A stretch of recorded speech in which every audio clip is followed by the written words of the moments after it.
I stood there watching Bryce Hampton walk into my workspace with his gang of executives following behind like sheep. The guy was 28 with an MBA he probably got last month, while I'd spent twice that long building our government client list. In the Navy, we had a name for guys like this: all talk, no walk. But in corporate America, talk gets you promoted. My name is Daniel Pierce. 3 weeks ago, I was Senior Director of Strategic Operations at a marketing company that works with government contractors. At 48, after 8 years in Navy engineering and 20 years climbing the corporate ladder, I thought I'd seen every dirty trick in the book. I was wrong. "Everyone, meet Daniel. He'll be handling our legacy accounts," Bryce said, pointing at me like I was some old equipment they kept in storage. "From now on, he reports to me." Legacy accounts. That's what they called the relationships I'd built over 2 decades with Pentagon contractors and military base administrators. They were putting me out to pasture while the new guy took over everything I'd worked for. Nobody in that room looked at me. Not Scott Rivers from Government Relations, the kid I'd trained for 8 years, not Rachel Adams from Digital Marketing, not even Jennifer Walsh, who'd had coffee with me every Tuesday for 10 years. They all stared at their phones or shoes, anywhere but my face. CEO George Caldwell stepped up and put his hand on Bryce's shoulder like a proud dad. "We need fresh energy in government markets. Daniel can help you learn our history while you lead us forward." History. There it was again. I'd gone from being a current asset to being a museum piece. "You'll take the corner desk," Bryce told me, pointing to a cramped spot near the supply closet. "I need this office cleared by lunch." My office. The place where I'd closed deals worth millions with defense contractors, where I'd saved clients during budget cuts and government shutdowns, where I'd built something real. The wall still had the thank you letter from Charles Whitfield after I saved his base construction campaign during Hurricane Florence. "Got it," I said, keeping my voice steady. "In the military, you learn not to show emotion when you're under fire. Save the reaction for later, after you figure out what you're really dealing with." 3 hours later, I watched maintenance guys carry away my achievement plaques while Bryce supervised them hanging abstract art where my awards used to be. Each plaque represented a win, a client saved, a problem solved. Now they were going into storage like old junk. "The desk goes too," Bryce told the workers. "It's ancient." That desk was a gift from my team after we won the Department of Defense Marketing Excellence Award. Solid oak, built to last. Everything corporate America was moving away from. My new setup had a wobbly chair and a computer that took 5 minutes to boot up. The kind of workspace you give someone when you want them to quit. My phone, IP, buzzed right away. "Daniel?" Scott Rivers sounded nervous.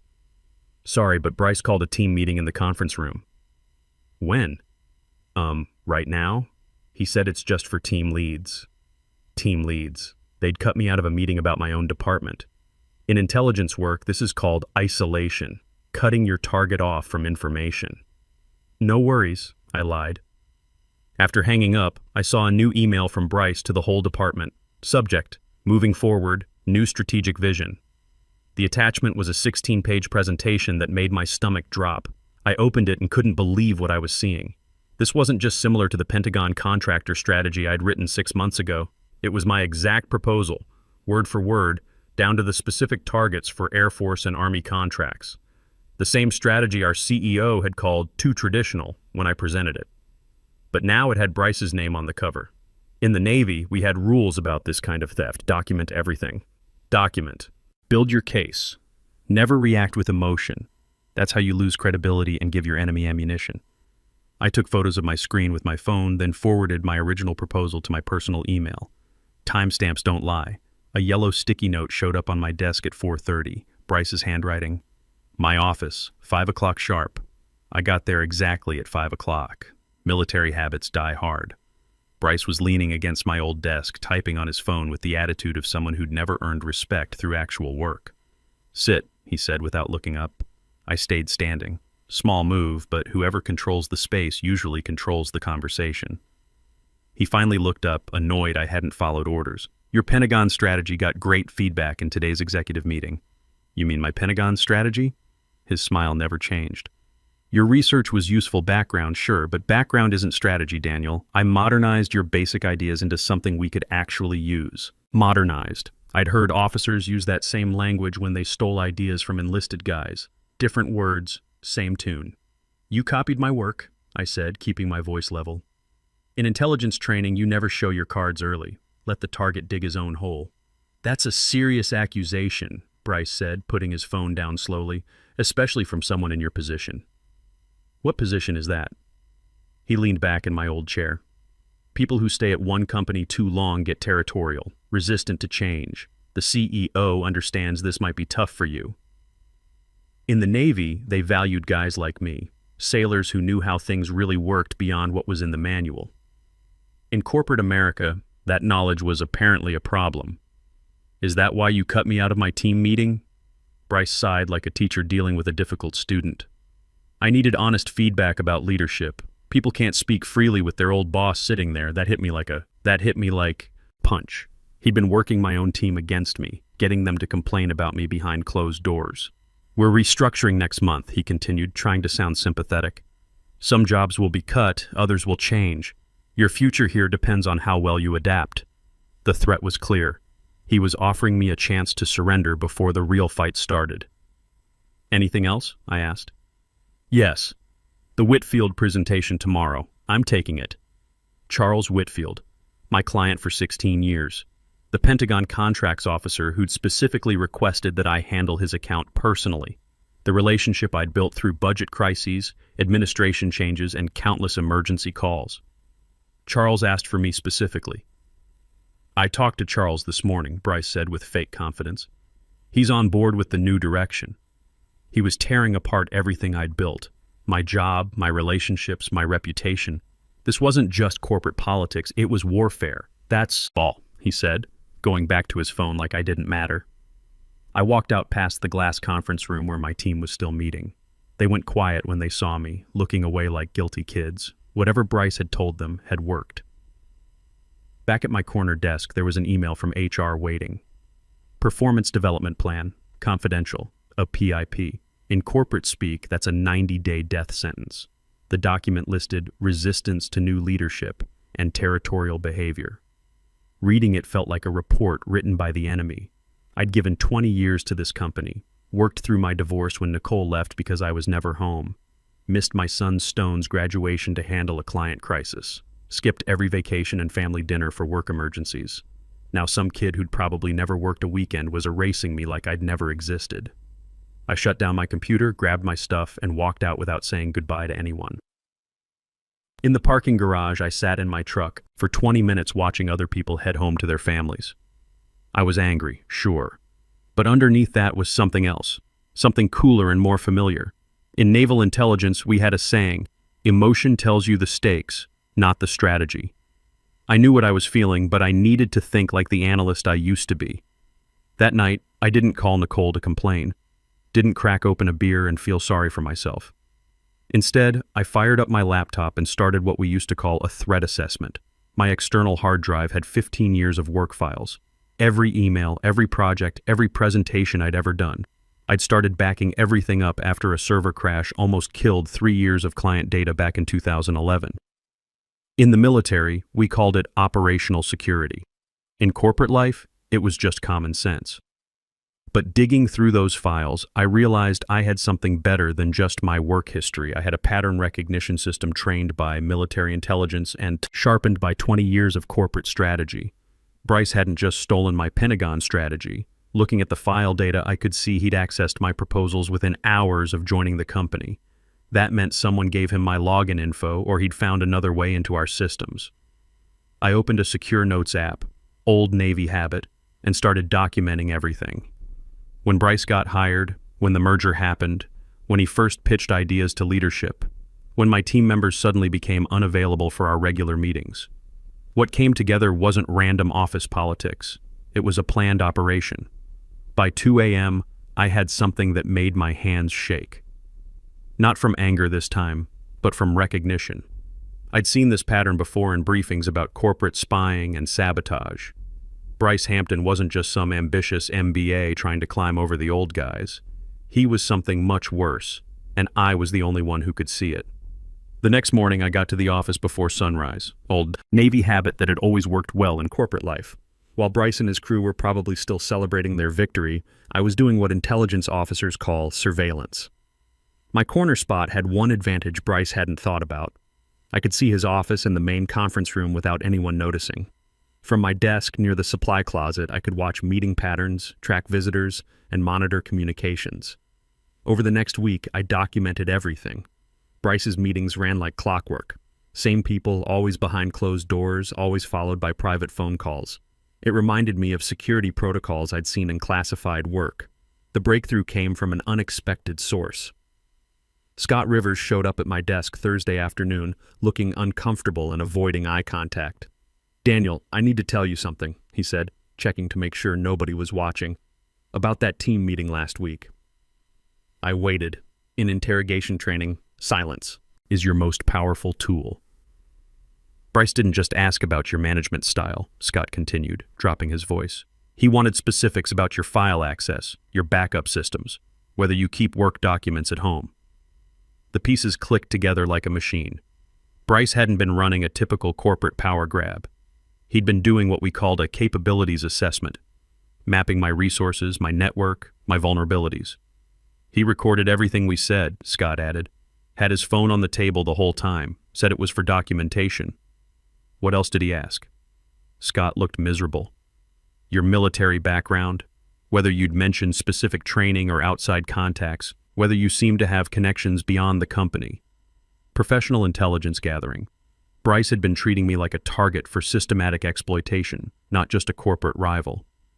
That evening, I made a decision that would have shocked my younger, more trusting self. I was going to investigate Bryce Hampton the same way I'd once investigated foreign assets who posed threats to national security. I started with public records, corporate filings, business registrations, LinkedIn connections, university databases, information that's freely available if you know where to look and how to connect the dots. Bryce's previous company was called Apex Consulting, a mid-sized firm specializing in government contractor relations. According to public records, they'd gone bankrupt 8 months ago after losing most of their clients. Nothing unusual there. Consulting firms failed all the time. But when I dug into the timeline, something didn't add up. Apex had been doing great until about 18 months ago. Strong client list, good press coverage, steady growth. Then suddenly, over 6 months, they lost 70% of their government contracts. I pulled up old news articles and quarterly reports, building a timeline of Apex's collapse. What I found made my chest tight. The same pattern happening at our company had played out at Apex almost exactly. Young hotshot joins the firm. Traditional leadership gets pushed aside. New strategies get implemented. Client relationships get modernized. Then systematic failure. I cross-checked Bryce's employment dates with Apex's client losses. He'd joined Apex 22 months ago as Director of Strategic Innovation. The client defection started exactly 4 months later, but here's what made my intelligence training start screaming warnings. After Apex collapsed, their client list got bought by an investment group called Hampton Holdings for almost nothing. Hampton Holdings. Same last name as Bryce. I ran Hampton Holdings through every corporate database I could access. Shell company registered in Delaware, with ownership traces leading through dozens of subsidiary corporations. The kind of structure you build when you want to hide who's really in control. It took 3 days of careful digging, but I finally found the connection that made everything clear. Hampton Holdings was controlled by Global Defense Marketing, our biggest competitor in the government contractor space. Bryce Hampton hadn't been hired to improve our operations. He'd been planted to destroy us from the inside, then move our clients to Global Defense through the same bankruptcy scheme he'd used at Apex Consulting. Corporate espionage, industrial sabotage, the kind of operation that federal prosecutors love to prosecute. I had evidence of pattern and method, but I needed proof of intent, something concrete that would hold up in corporate boardrooms and federal courtrooms. That's when I remembered something Scott had mentioned. Bryce kept detailed files in his office, locked in what he called his strategic planning cabinet. Friday evening, after Bryce left for his usual happy hour routine, I made my move. The strategic planning cabinet wasn't that secure. Standard office lock, the kind you could open with basic tools if you knew what you were doing, and I definitely knew what I was doing. Inside, I found exactly what I expected, and worse. Detailed files on every key employee in our strategic operations division. Financial analysis of our client relationships with specific plans for moving each account to Global Defense's portfolio. timeline documents showing how they plan to dismantle our company. And at the bottom, a folder labeled Pierce Daniel Neutralization Strategy. My hands stayed steady as I photographed every document with my phone. 20 years of corporate experience, 8 years of military training, and I'd never felt more focused. They'd made one critical mistake. They'd underestimated who they were dealing with. Monday morning, I walked into the office carrying a manila folder and the calm confidence of someone who'd spent the weekend preparing for war. Bryce's neutralization strategy had been thorough, but it had one fatal flaw. He documented everything. In intelligence, work, we had a rule. Never write down what you can't afford to have read in court. I placed the folder on Bryce's desk at 7 a.m., an hour before he usually showed up. Simple note attached. For your review. Strategic planning analysis. Then I went to my corner desk and waited. Bryce arrived at his usual time, coffee in hand, phone already pressed to his ear. I watched him notice the folder, frown, and end his call fast. He opened it like he was defusing a bomb. His reaction was everything I'd hoped for. His face went through confusion, recognition, then panic. He grabbed his phone and made 3 quick calls, his voice too low to hear, but his body language screaming crisis. Within 20 minutes, CEO George Caldwell was walking toward Bryce's office, followed by our head of security and someone I didn't recognize. Expensive suit, federal agent written all over him. The meeting lasted 2 hours. Through the glass walls, I could see Bryce waving his hands, pointing at me, pulling up files on his laptop. Caldwell's expression got darker by the minute. At 11:30, security walked Bryce out of the building. He didn't even get to clean out his desk. My phone rang immediately. Caldwell's assistant. Mr. Pierce, please report to the executive conference room. I found Caldwell waiting with Monica Davis from the board of directors, Ashley Bennett from legal, and the stranger from Bryce's office, who introduced himself as Agent Logan Hart from the FBI's Economic Crimes Unit. Sit down, Daniel, Caldwell said, his voice carefully neutral. We need to talk about the materials you provided this morning. I took the seat across from Caldwell, hands folded calmly on the table. After 8 years of military debriefings and 20 years of corporate meetings, I knew when to speak and when to wait. Agent Hart leaned forward. Mr. Pierce, how did you get these documents? They were left unsecured in an unlocked office, I said truthfully. I photographed them when I observed a potential security breach. Monica Davis looked at me with new interest. You're claiming Mr. Hampton was conducting industrial espionage? I'm showing you documented evidence of systematic corporate sabotage, I corrected. The patterns match similar operations at his previous company, which was conveniently acquired by the same investment group that now competes directly with our government contracts. Agent Hart nodded. We've been tracking this network for 18 months. Your evidence fills in several gaps in our investigation. Caldwell looked sick. How bad is the damage? I opened my laptop. Bryce accessed over 1,200 confidential files during his time here. He copied strategic plans worth approximately $25 million in projected revenue. He systematically undermined 9 key client relationships, with 6 already showing signs of moving to global defense marketing. But the good news, I continued, is that I caught the pattern early enough to prevent most of the damage. Charles Whitfield's contract, for instance, has specific language that voids their agreement if their assigned account manager is changed without written consent. Bryce never bothered to read that clause. Monica Davis was taking notes rapidly. What's your recommendation for damage control? Full transparency with affected clients, immediate security audit of all systems Bryce accessed, and implementation of the operational security protocols I outlined in my original strategic plan, the one Bryce tried to steal. Caldwell finally spoke up. Daniel, I owe you an apology, several apologies. What I want, I said, isn't an apology. It's a commitment that this company will value institutional knowledge alongside innovation. That experience will be treated as an asset, not a liability. Agent Hart closed his notebook. Mr. Pierce will need your full cooperation as this investigation proceeds. Mr. Hampton and his associates are facing federal charges for corporate espionage, wire, fraud, and conspiracy. Of course, I replied, whatever you need. After the FBI agent left, Caldwell turned to Monica Davis. I want Daniel heading up our new corporate security division, full authority to implement counterintelligence protocols across all subsidiaries. Monica nodded. Agreed. And Daniel, we're also promoting you to VP of Strategic Operations. Your first assignment is auditing our other recent hires for similar patterns. That afternoon, Charles Whitfield called personally. Daniel, I just heard what happened. Son, in 16 years of working together, I've never been more impressed. How did you see it coming? I looked out my window, my original office now restored to me, at the city skyline. The Navy taught us that the best defense is knowing your enemy better than they know themselves. Bryce made the mistake of thinking corporate espionage was just business. But this was personal. He attacked my team, my relationships, my reputation. That made it war. And you won. We all won. The company's secure, the clients are safe, and next quarter we're implementing the Pentagon contractor strategy I originally proposed, under my leadership. The investigation moved fast after that. Agent Hart's team had been building a case against Global Defense's espionage network for over a year. My evidence was the missing piece they needed to prove the pattern. Within a week, they'd arrested 3 other operatives at different companies. The scheme was bigger than anyone had imagined. A systematic campaign to infiltrate and destroy small government contractors, then absorb their clients through shell companies. Scott Rivers came to my office Friday afternoon, looking relieved and ashamed at the same time. Daniel, I wanted to apologize. I should have come to you sooner about what Bryce was doing. You came when it mattered, I said.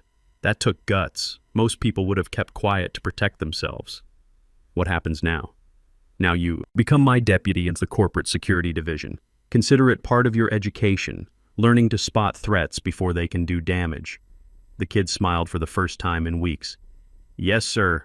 Sir. I liked the sound of that. 2 months later, the Bryce Hampton trial started making headlines. Federal prosecutors called it one of the most sophisticated corporate espionage operations they'd ever seen, spanning 15 companies across 6 states. The prosecution had everything they needed: documented theft of intellectual property, wire fraud, conspiracy to commit industrial sabotage. Bryce's own files provided most of the evidence. He got 12 years in federal prison. Our company didn't just survive, we thrived. The Pentagon contractor expansion I'd originally proposed exceeded projections by 31%. Charles Whitfield renewed his contract for another 5 years, specifically requesting that I personally oversee his account until one of us retires. Jennifer Walsh stopped by my office with coffee Tuesday morning, just like old times. Things feel normal again, she said. Better than normal, I replied. We learned something important, that experience and institutional knowledge aren't liabilities. They're weapons, if you know how to use them. The real victory wasn't destroying Bryce Hampton. It was proving that in corporate America, just like in military service, there's no substitute for competence, loyalty, and the patience to let your enemy defeat themselves. Some battles are won with flash and aggression. The important ones are won with preparation, intelligence, and the wisdom that comes from understanding that every war is ultimately about protecting what matters most. 6 months after Bryce's arrest, I got a call that put everything in perspective. It was from Colonel Mike Rodriguez, my old Navy commander, now working as a defense contractor in San Diego. Daniel, I've been following the news about that espionage case. Heard you were the one who broke it. Open. Just did my job, sir. Like hell. You saved a lot of companies from getting gutted. Word's getting around the veteran contractor network. People know what you did. That meant more to me than any corporate promotion. In the military, reputation travels through unofficial channels, and it matters more than official recognition. There's something else, Rodriguez continued. I'm putting together a consortium of veteran-owned contractor firms. We want to discuss bringing your company into the network. What kind of network? Mutual protection, information sharing, making sure what happened to you doesn't happen to other veteran-owned businesses. Corporate espionage is targeting our community specifically because they think we're easier marks. I thought about that. They think we're old-fashioned, stuck in the past. Exactly. But what they don't understand is that old-fashioned means battle-tested. We've seen real war. Corporate games are nothing compared to what we've been through. The consortium meeting was set for the following month. 12 veteran-owned firms representing over $2 billion in government contracts. The kind of alliance that could protect smaller companies from the kind of systematic attack I'd survived. Meanwhile, our own company was hitting milestones I'd only dreamed about. The Pentagon contractor strategy we'd implemented brought in 4 new major clients in the first quarter. The corporate security protocols I'd designed were being adopted by other firms as industry standard. George Caldwell called me into his office on a Friday afternoon. "Daniel, I wanted you to hear this first. The board voted unanimously to name you Executive VP of Strategic Operations and Corporate Security. You'll have a seat on the board starting next quarter." Board of Directors. At 48, I'd reached a level that most people spend their entire careers trying to achieve. "There's one more thing," Caldwell continued. "We want to establish the Daniel Pierce Fellowship for Military Veterans, Transitioning to Corporate Leadership. Full scholarship, mentorship program, guaranteed internship placement." I had to clear my throat before I could respond. That's incredible, George. It's overdue. We should have been doing this for years." That evening, I called my son Stone at college. He was a junior now, studying business administration, something I'd quietly influenced without being pushy about it. "Dad, I saw the article in the Wall Street Journal about your promotion. That's amazing." "Thanks, son. How are your classes going?" "Good. Actually, I've been thinking about what you said about public service. I'm considering applying for Navy ROTC. I felt something tighten in my chest, pride mixed with concern. That's a big decision. I know, but watching what you went through, how you handled it, I want to have that kind of backbone, that kind of purpose." After we hung up, I sat in my restored office, looking at the thank you letter from Charles Whitfield that was back on my wall. Outside the window, the city was lighting up as people headed home to their families. Nicole had called the week before to congratulate me on the promotion. Our divorce had been ugly, but time and success had softened the edges. "I always knew you were too stubborn to give up," she'd said. "I'm proud of what you accomplished." Maybe there was hope for rebuilding some kind of relationship there. Not romantic, too much water under that bridge, but something respectful, adult, for Stone's sake, if nothing else. Scott Rivers knocked on my doorframe. He'd grown into his role as Deputy Director of Corporate Security, showing the kind of judgment and integrity that reminded me why I'd mentored him in the first place. "Daniel, the quarterly security report is ready for your review. How are we looking?" "Clean, no unusual access patterns, no suspicious hiring, all background checks verified through multiple sources. The protocols you designed are working." "Good. Any word on the global defense investigation?" "Agent Hart called this afternoon. They're charging the CEO and 3 board members with racketeering. The whole network is coming down." I nodded. Justice was slow, but it was thorough. "Scott, I want you to start thinking about succession planning for your role. You're ready for bigger responsibilities." The kid, though he wasn't really a kid anymore, smiled. "You planning to retire on me?" "Not retire, expand. The veteran contractor consortium I mentioned is going to need experienced security leadership. I think you'd be perfect for it." 2 years later, I stood in the Pentagon's Hall of Honor, receiving the Department of Defense Civilian Service Award for exceptional contribution to the protection of national security interests in the private sector. Charles Whitfield was there, now retired but still consulting on major projects. Agent Hart attended, Agent Hart, representing the FBI's gratitude for my cooperation in the largest corporate espionage case in their history. My son Stone was there too, now a Navy ensign fresh out of ROTC, sharp in his dress whites. Nicole sat next to him, and for the first time since our divorce, we felt like a family again. The award citation mentioned my innovative counterintelligence protocols and dedication to protecting American business interests from foreign and domestic threats. Fancy words for doing what needed to be done. But the real reward wasn't the medal or the recognition. It was the knowledge that I'd protected something important, not just my own career, but the principle that experience and integrity matter more than flash and ambition. The Veteran Contractor Consortium had grown to 47 companies across 12 states. We'd prevented 8 attempted espionage operations and helped 23 veteran-owned firms secure major government contracts. That's not revenge, that's responsibility, and it's exactly where a 48-year-old Navy veteran belongs. Protecting the things that matter most. Experience isn't just about surviving corporate battles. It's about knowing which fights are worth having and which enemies will destroy themselves if you give them enough rope. The most dangerous weapon in any workplace isn't politics or connections. It's a patient man who pays attention, takes notes, and never forgets that competence always wins in the end. I'm still here. They're not. And every day I use what I learned to make sure others don't have to fight the same battle alone. Sometimes the old ways are the best ways, and sometimes experience really does trump arrogance. Every time. In corporate America, they'll try to convince you that your experience is outdated, but the truth is simple. There's no substitute for a man who's seen real battles and knows how to win wars that matter. The young guns think they're playing chess while the old veterans are stuck playing checkers, but they never realize we've been playing a completely different game all along. One where patience and wisdom always checkmate flash and arrogance.